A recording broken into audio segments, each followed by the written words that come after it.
Bismillahirrahmanirrahim, and good afternoon. My name is Azharuddin Abdul Rahman, Director General of the Department of Civil Aviation Malaysia, and I'm here today in my capacity as the Chairman of the MH370 High-Level Technical Task Force. As you are aware, this task force was formed to coordinate technical matters relating to MH370. On 8 March 2014, at 1:22 hours Malaysia local time, a Malaysian Airlines aircraft, a Boeing 777, registration 9MMRO and call sign MH370, lost contact with air traffic control after waypoint Igari during a transition of airspace between Malaysia and Vietnam whilst en route to Beijing. There were 227 passengers, 2 flight crew, and 10 cabin crew on board. The search and rescue mission involved 160 assets, inclusive of 65 aircraft and 95 vessels, as well as experts from 25 countries.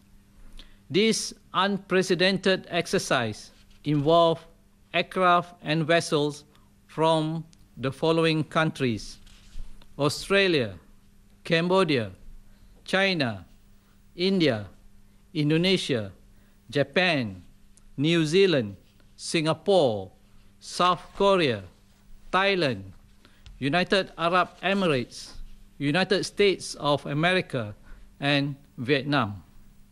Other countries unable to send physical assets also provided invaluable support in other ways. Many individuals also step up to provide assistance in whatever way they could. Malaysia is greatly indebted to all the countries and individuals for all the assistance and support received. We offer our heartfelt gratitude for the generosity of response in the dark hour in history of the aviation industry. The search and rescue phase was carried out from 8 March 2014 to 28 April 2014, where the search area covered the South China Sea, the Straits of Malacca, the Andaman Sea, and the Southern Indian Ocean. Following the announcement by the Australian government on 28 April 2014, the search and rescue phase transitioned to a search and recovery phase. On 28 April 2014, the search coordinated by the Australian Maritime Safety Authority moved to an underwater phase, led by the Joint Agency Coordination Centre and the Australian Transport Safety Bureau. Malaysia and China sent their respective experts and assets to assist the Joint Agency Coordination Centre and the Australian Transport Safety Bureau in this phase. This phase of the search included the use of the autonomous underwater vehicle and bathymetry survey capabilities.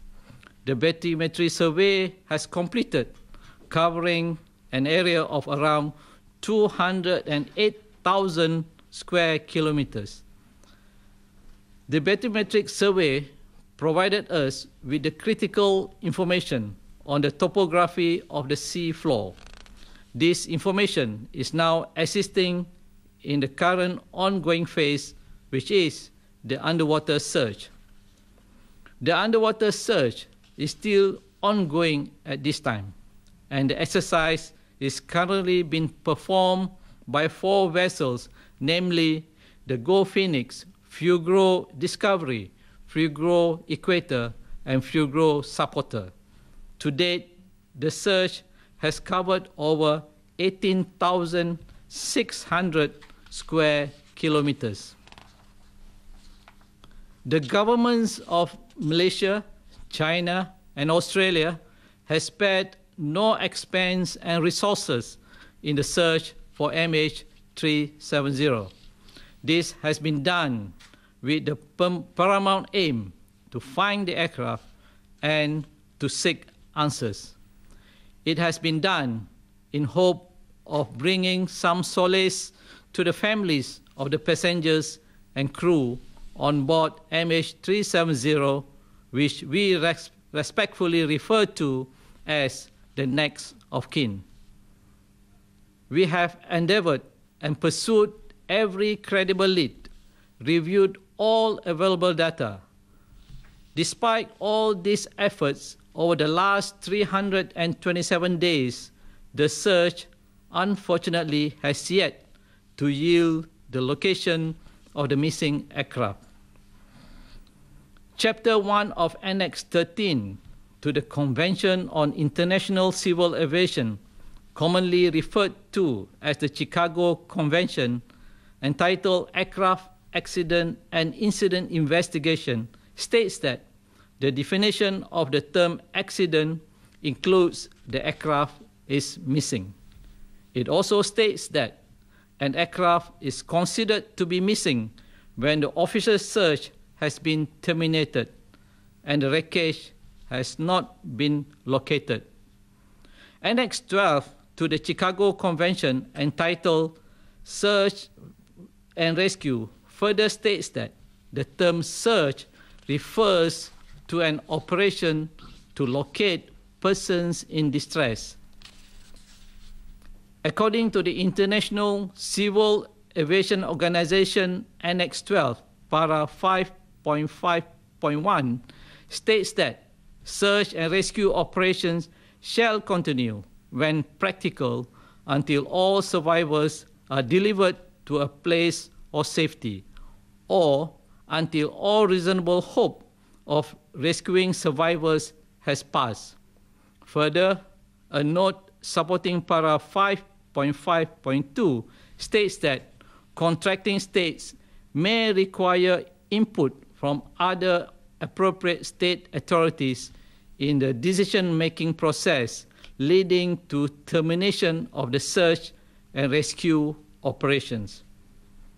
It was in compliance with these ICAO standards in Annexes 12 and 13 that on 28 April 2014, the Australian Maritime Safety Authority advised that the search was transitioning from a search and rescue operations to search and recovery phase.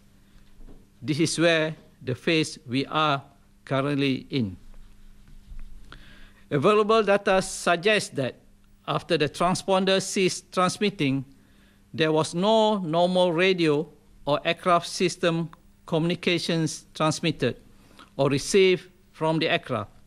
Hence, we rely on the only available data, which was the satellite communication Inmarsat data as well as aircraft performance data.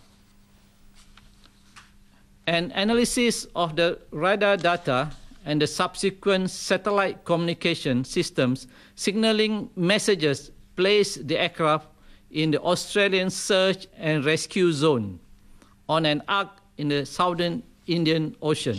This arc was considered to be the location close to where the aircraft's fuel would have been exhausted.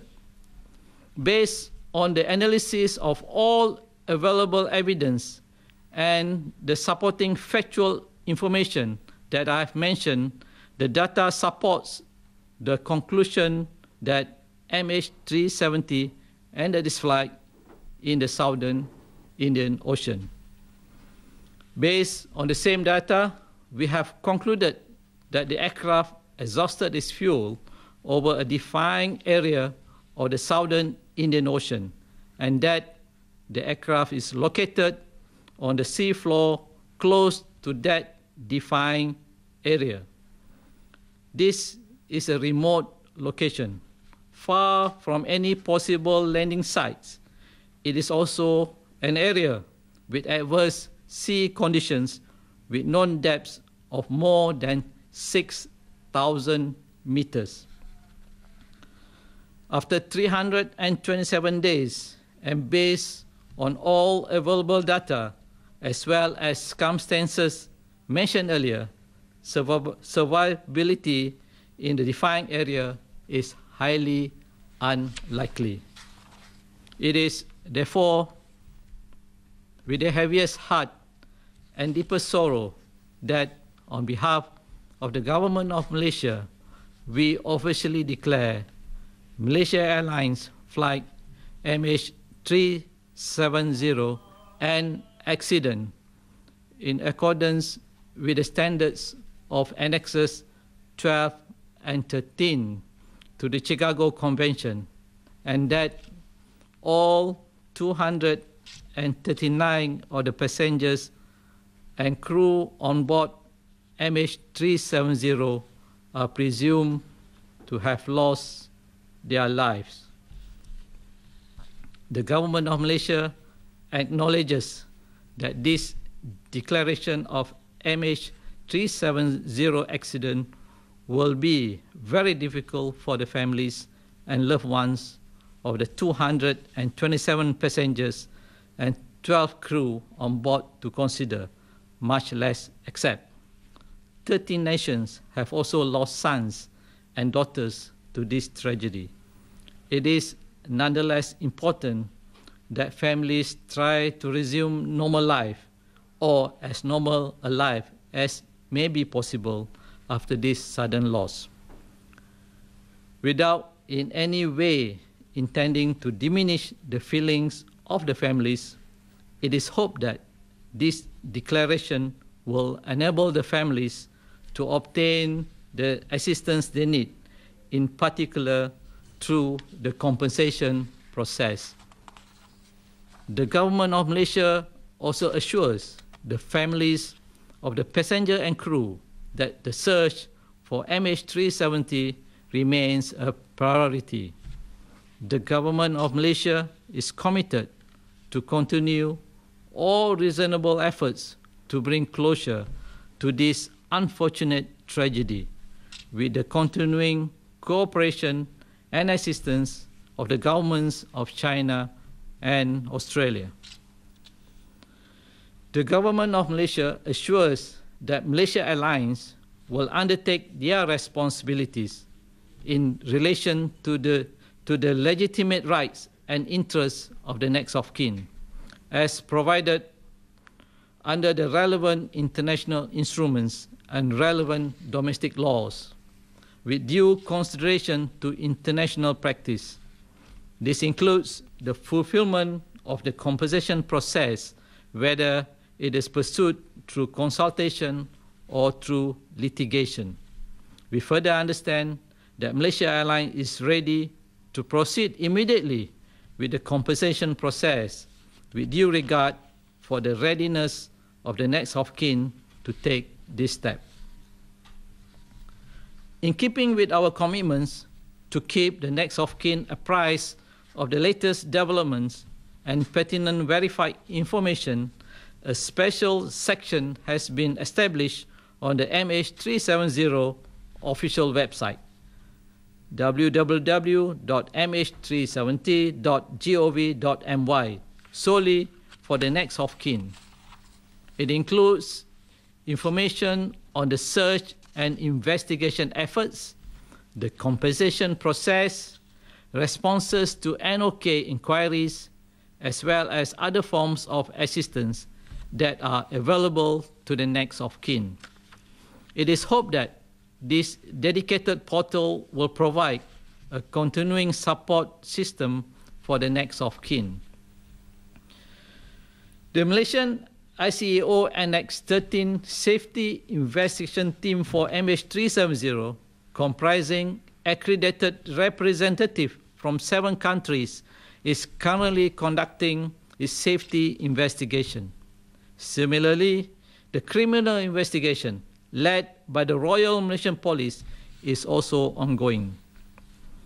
Both investigations are limited by the lack of physical evidence at this time, particularly the flight recorders. Therefore, at this juncture, there is no evidence to substantiate any speculations as to the cause of the accident. An interim statement detailing the progress of the safety investigation is expected to be released on or around the 1-year anniversary of the accident. We once again express our deepest sympathy to all those who have been affected by this terrible accident. It has been a frustrating time for all who have tried their best in the search for MH370. We have never wavered in our commitment. We have never wavered in our commitment to continue our efforts to find MH370 and bring closure for everyone, most of all for the families of the passenger and crew of MH370. This declaration is by no means the end. We will forge ahead with the cooperation and assistance of the governments of China and Australia. MH370, its passengers and its crew will always be remembered and honored. We thank the governments of China and Australia for their support in this matter.